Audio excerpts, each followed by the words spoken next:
Last time हम basic definitions कर रहे थे, अब हम उसी को कंप्लीट कर रहे हैं। अच्छा, अब सबसे पहले हमारे पास है सब्सटेंस। तो सब्सटेंस क्या होता है? मैटर का कोई ऐसा टुकड़ा। मैटर हमने पहले पढ़ा था क्या होता था? कोई भी चीज़ जिसका कोई ना कोई मास होता था और वॉल्यूम होता था, यानी वो स्पेस ऑक्यूपाई करता था। ठीक, तो हमारे पास मैटर का कोई ऐसा पीस जो अपनी प्योरेस्ट फॉर्म में हो, सही, यानी उसके अंदर कोई मिलावट नहीं हुई हुई हो, वो बिल्कुल प्योर हो। अब सपोज़ अगर मैं कहती हूँ कि पानी है हमारे पास H2O, सही, तो वाटर अगर बिल्कुल साफ़ सुथरा है, बिल्कुल प्योर है, तो वो क्या कहलाएगा? सब्सटेंस।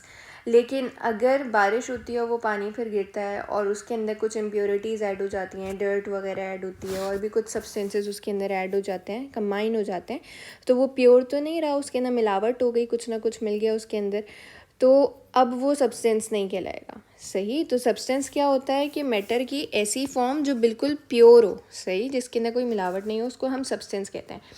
अब हर सब्सटेंस के अंदर फिक्स्ड कॉम्पोजिशन होती है और उसकी स्पेसिफिक प्रॉपर्टीज़ होती हैं। अब अगर वाटर की बात की है तो इसी को हम यहाँ कंटिन्यू कर लेते हैं कि अगर H2O है वाटर, तो वाटर की फिक्स्ड कॉम्पोजिशन क्या है? इसके अंदर हाइड्रोजन है और इसमें ऑक्सीजन है। अब पानी कहीं से भी मैं लूँ, चाहे वो समंदर का पानी हो, दरिया का पानी हो, बारिश का पानी हो, या टैप वाटर क्यों ना हो, तो उसके अंदर हमेशा हाइड्रोजन और ऑक्सीजन प्रेजेंट होगी।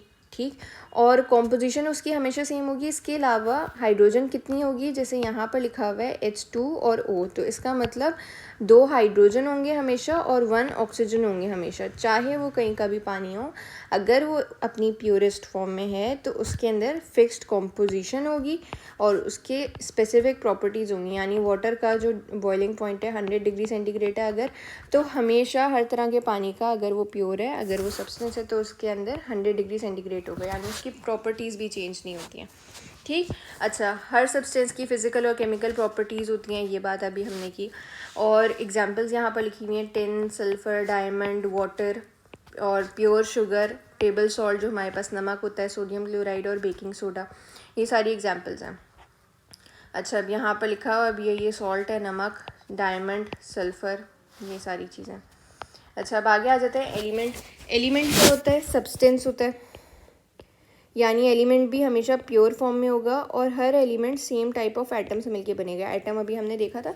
अच्छा, अगर मैं कहती हूँ कि मेरे पास कार्बन है, सही, तो कार्बन का एटॉमिक नंबर 6 होता है, 12 इसका एटॉमिक मास होता है, तो क्या होगा? ये कार्बन खुद क्या है? एलिमेंट है, सही, और इस कार्बन का जब हम एटम बनाएंगे तो वो कैसा होगा? उसके अंदर 6 इलेक्ट्रॉन 6 प्रोटॉन होंगे। जब हम ये आगे बनाएंगे तो हमें ज़्यादा सही से समझ आएगा, सही। लेकिन ये याद रखना है कि ये हमेशा अपनी, कोई भी एलिमेंट जो होता है वो हमेशा अपनी प्योरेस्ट फॉर्म में होता है, इसीलिए एलिमेंट सब्सटेंस होता है और हमेशा सेम टाइप ऑफ एटम से मिलके बनता है।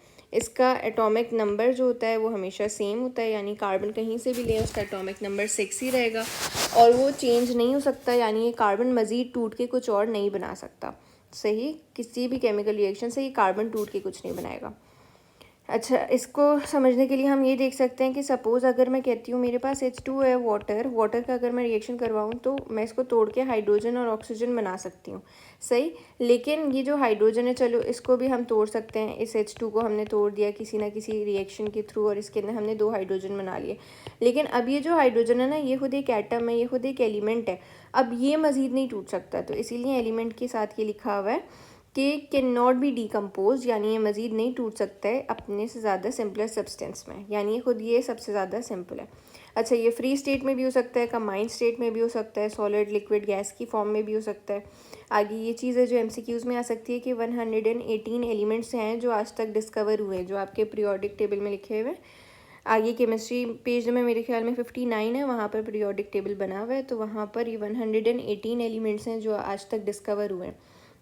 अच्छा, उसमें ज़्यादातर सॉलिड्स हैं, कॉपर, गोल्ड, जिंक और बहुत सारे हैं। इसके अलावा कुछ ऐसे हैं जो लिक्विड फॉर्म में भी हैं, मरकरी आ जाता है इसमें, ब्रोमीन आ जाता है, और कुछ ऐसे होते हैं जो गैसियस फॉर्म में भी हैं, उसमें हाइड्रोजन, ऑक्सीजन और नाइट्रोजन है, सही। यही बात लिखी हुई है यहाँ पर कि एलिमेंट तीनों फॉर्म्स में हो सकता है, उसको थोड़ा सा इधर डिफाइन किया हुआ है। अच्छा, एलिमेंट्स मेटल भी हो सकते हैं, नॉन मेटल्स भी हो सकते हैं और मेटलोइड्स भी हो सकते हैं। इसका डिफरेंस यहाँ पर लिखा हुआ है, इसको हम अलग वीडियो में देखेंगे।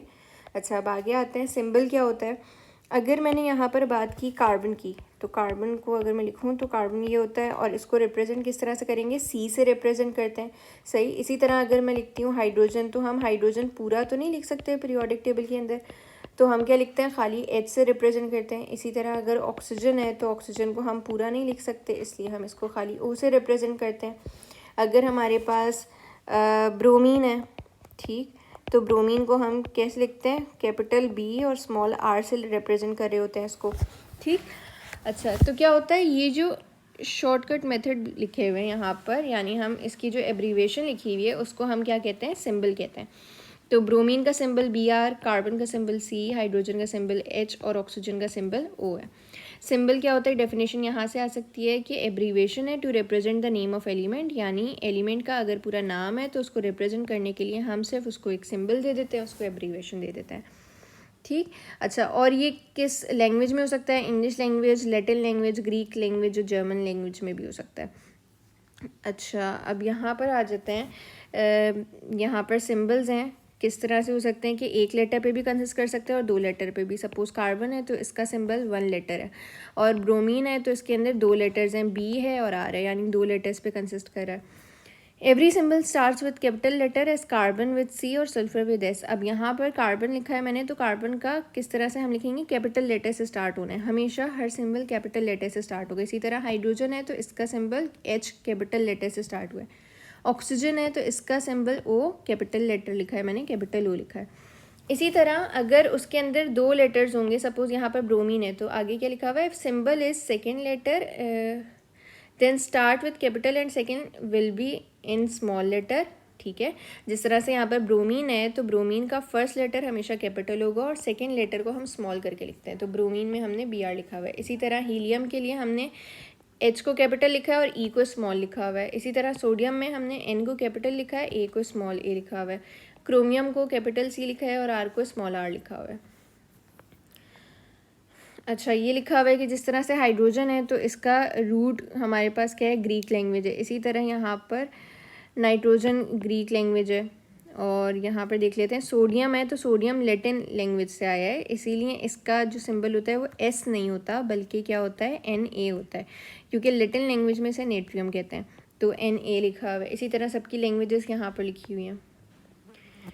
आगे आ जाता है वैलेंसी पे। मैंने इससे पहले बताया था कि अगर मैं इस तरह से करके लिखती हूँ तो हमारे पास ये एक एटम है, ये भी एक एटम है, सही, और इनके बीच में क्या हुआ है कि बॉन्ड बना हुआ है, इस चीज़ को हम केमिकल बॉन्ड कहते हैं। और ये कंबाइन होके मैंने कहा था कि हम इस तरह से नहीं लिखते बल्कि क्या लिख देते हैं, N2 लिख देते हैं, यानी 2 एटम नाइट्रोजन के कंबाइन होके उन्होंने एक मॉलिक्यूल बना लिया है नाइट्रोजन का, सही। अच्छा, अब किस तरह से ये बॉन्ड बनाए, तो इसके लिए हम क्या करते हैं, मैंने ये बताया था लास्ट वीडियो में कि इलेक्ट्रॉन्स होते हैं जो एक जगह से दूसरी जगह ट्रांसफ़र हो रहे होते हैं, गेन हो रहे होते हैं, लॉस हो रहे होते हैं, या तो फिर शेयर हो रहे होते हैं, ठीक। तो अब कितने इलेक्ट्रॉन्स हैं जो ये इसको शेयर कर सकता है, या कितने इलेक्ट्रॉन्स हैं जो ये इसको डोनेट कर सकता है, या ये इससे कितने इलेक्ट्रॉन एक्सेप्ट कर सकता है, तो वो जो हमारे पास पावर होती है, कंबाइनिंग पावर, उसको हम कहते हैं वैलेंसी।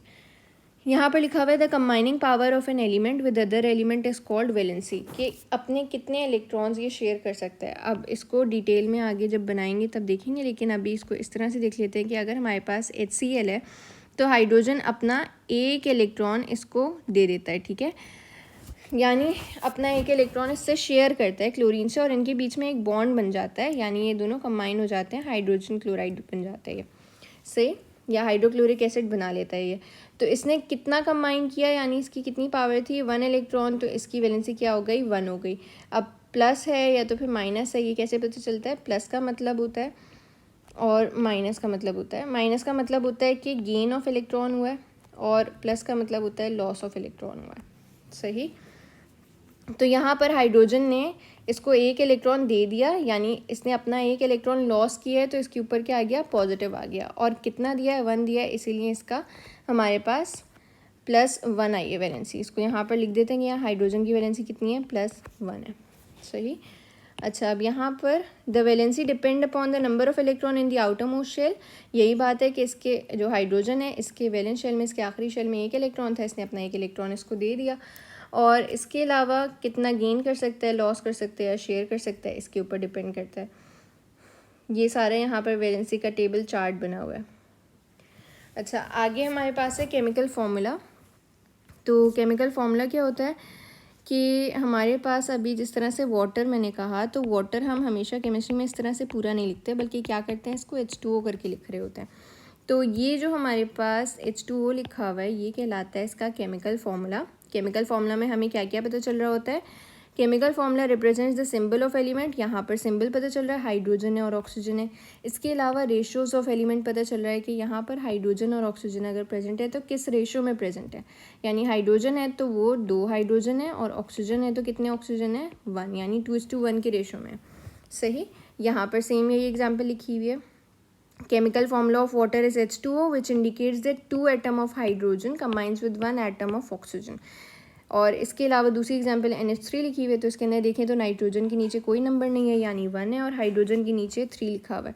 तो यानी ये किस रेशो से कंबाइन हुआ है, 1:3 के रेशो से। तो इस केमिकल फार्मूला को देख के क्या पता चल रहा है कि अमोनिया के अंदर ये जो हमारे पास NH3 लिखा हुआ है, ये अमोनिया कहलाता है।